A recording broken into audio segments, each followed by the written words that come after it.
football game to scare you. They're showing you loading bodies into a tractor trailer to scare you. I've never in my career ever seen bodies loaded into a tractor trailer. It just doesn't happen. I wonder if those were even bodies. I really don't believe it. Now, I've even been saying for at least a few weeks, because I started hearing about how they're putting people on ventilators even if they don't need it, and how we've shown, and this is for all the fact checkers out there, this is proven information. This is straight from the CDC, which, by the way, is run by Bill Gates, same as the WHO. And there's been a lot of information that they get paid like $50,000 if they can put someone on what they call a ventilator, which there's been numerous mainstream, don't want to get put up as fake news, mainstream articles saying about 80% of people put on ventilators die. Well, again, I don't know who this is. A lot of people are kind of coming out of the woodwork here. Some of them might be not real. I don't know. But check this out. Go viral. I'm sure I'm going to get some hate messages after this. Frankly, I don't care because this could save someone's life. I'm a nurse practitioner. I am licensed and certified. I am not on the front lines. I have a friend in New York City who's on the front lines. And for her safety, she cannot come out and say these things. So I am her voice. I'm not going to name names of people or hospitals for the safety of those involved. But this is her account, okay? People are sick, but they don't have to stay sick. They are killing them. They are not helping them. She used the word murder, coming from a nurse who went to New York City expecting to help. Patients are left to rot and die. Her words. She has never seen so much neglect. No one cares. Now, a couple of weeks ago, I was on with some nurse friends of mine, and we were discussing different medications that could be used to potentially help people. Doctors who were reporting around the country that they were using a combination of medications that were helping people. People were not dying when they were on these medications. They were getting better. Those medications are not being used in hospitals in New York City. What is happening is that they're putting people on nasal cannula. If they require more than 6 liters of nasal cannula, they get intubated, they go on the vent, or they get trached if there's not enough vents. They don't get high flow, no non-rebreather, no non-invasive ventilation, no CPAP, no BiPAP. They're on a closed system, the ventilator, versus a CPAP or a BiPAP for fear that it will spread the virus. Which, by the way, I know a nurse in Florida who was fired for exposing that about CPAP and BiPAP and patients being put on the ventilator, like straight away to the ventilator, to be on a closed system.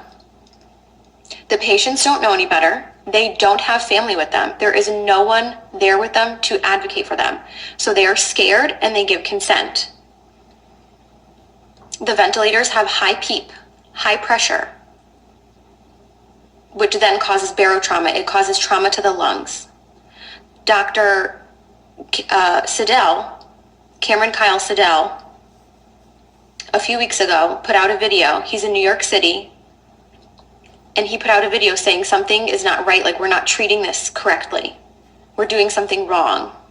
This doesn't make sense. They pulled his video from YouTube and they took him out of ICU because they couldn't have one doctor going against the grain, going against their protocol. The protocol is propofol or some kind of sedation because they're on the ventilator, and IV antibiotics. There's no hydroxychloroquine. They're not using that combination with Zithromax. They're not using zinc, vitamin C, high doses of vitamins A and D. They laugh. This is what she's told me. They laugh at that. There are doctors all around the world sounding the alarms. These are the drugs that work. This is the pathophysiology of the disease. This is what's happening. And for some reason, it's not changing. Even though we know, some of us know what's going on, nothing is changing on the front lines. They stay in the same PPE all shift, except for the top pair of gloves. So 2 pairs of gloves, or I don't know, maybe more than 2, but they're only changing the gloves on the outside. Gown, mask, whatever else stays the same because all patients are COVID patients. So if it's a COVID floor, it's all COVID, but it's not because some of them are rule out COVID. So even if they're rule out COVID and they're not COVID, they're going to get COVID because they're using the same PPE all shift and they're carrying that contamination to all of the patients. They're not changing their PPE. That's interesting. So yesterday in our video, we put in some sort of mainstream news thing. I gotta turn around.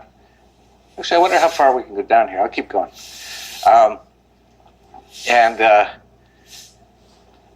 So many of the comments, I like I said, I do skim through the comments. So many people said, he said plandemic, not pandemic. I'll play it again. Last year, we had to feed 5 million people due to fighting and flooding. Already in 2020, we've had locust invasions, and now there is the COVID-19 pandemic, which we predict could almost double the people in acute hunger by the end of 2020 across the world. So that's interesting. Mainstream guy. I don't know if he meant to say it. I don't know if he just kind of like had a lisp. But he definitely said plandemic, which is what it is. Plandemic. Like, I don't even know what to talk about anymore. Like, there's so many things. So here's apparently what's going on in El Salvador. Very interesting place that the U.S. Government has really screwed up. Apparently, I think the population of El Salvador, which is where I sank my sailboat about 10 years ago, is about 7 million people, 6 to 7 million people. Total amount of COVID deaths, 8. And they are locking it down. They're just like going full, like, not even police state, like just kidnapping and killing anyone they can. So I really don't know what to say. And I think it's just getting started. We're seeing the whole world turn just crazy. Like I said earlier, most people are kind of crazy. So socially they're crazy, collectively they're crazy. When he times it by 7 billion, maybe this is what we get. But the more I see about what's going on, the more I'm like, this is all the stuff the Bible said. So I got this, I get so many emails from people. But we've been talking about the mark of the beast, which I actually read out of the Bible, what it said about that. I'm like, that's exactly what's going on. And we just had that news thing with the guy talking about the pandemic. That's so beautiful here. Talk about locust invasion. That's also what they talked about in the Bible. Hola, what is that? Good guy doing some work. And someone sent me this, and they're saying that the Bible says that people receive the mark of the wild beast because they follow it with admiration to the point of worshiping it. And they put Revelation 13:3, 4, 16, colon 2. They do this by giving worshipful honor to their country, its symbols, or its military might. As the Encyclopedia of Religion states, nationalism has become a dominant form of religion in the modern world. And that's what I've been saying. I've talked many times about Larkin Rose and his great book, The Most Dangerous Superstition. I'll put a link to it down below again. If everyone in the world read that, we'd have a much different world. And what that basically says is that statism, the belief in government, nationalism, is basically the biggest religion in the world today. And I think it's been said in the Bible or by Jesus or by somebody, have no other God before this God, or whatever it says. I'm rereading a lot of it right now for obvious reasons. But what's happened is, you look at most Christians in the world today, And even Gandhi, I think, had a great quote on it. I really like your Christ, but your Christians not so much. That's basically what he said. And then you see all these Christian churches, which I don't think Jesus ever even talked about a church. We propelled, birds propel, eagles don't propel. We said, oh God, oh God, oh God, oh God, oh God, oh God, oh God, oh God, oh God. Son, don't go to sleep while I'm talking. Hey, hey, hey, don't you lay your head back. I'm important. I'm somebody. Now, you might do your English teacher that way, but I'm not teaching English. I'm teaching eternal life here. I love you. You know I love you. Have I convinced you I love you? Yeah, you better nod your head yes. All right, come on, put it up there. All right, you stay awake and you listen to me. You say, well, he may never come back. Well, he ain't here now. And where have you been, Mr. Underwood? And I noticed on the calendar I'm supposed to marry y'all. What makes you think I'd marry you? You're one of the sorriest church members I have. You're not worth 15 cents. And I might turn around here. Really beautiful sunset here. Yeah, it's beautiful. Let's go back and get some tacos, Joe. All right, let's go back and get some tacos.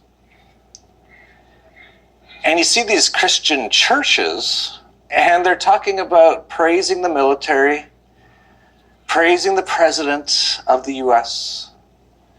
Oh man, I did not realize how it was so easy to walk down. Like, I'm like doing the stair climber right now. And I'm going to have to do that for a while.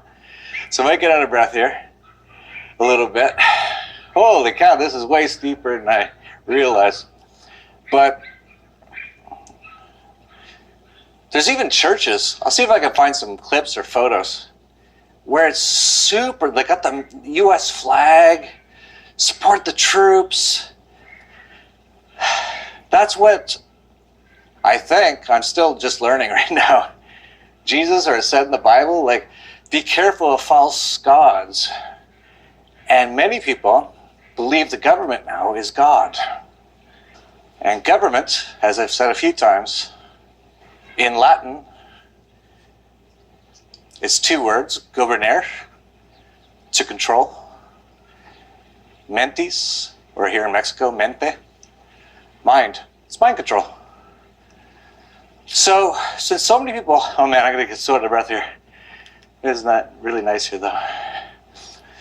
Oh man, this is like doing like a squats right now. You probably can't see it on the video, but this is, I'm going to guess 20% plus incline. I guess it kind of goes with my mood. I'm kind of like, I don't know what to say. I'm okay. I'm pretty tiny, so you got a lot of weight on you. It's probably harder for you to walk up, but I'm fine. Oh man.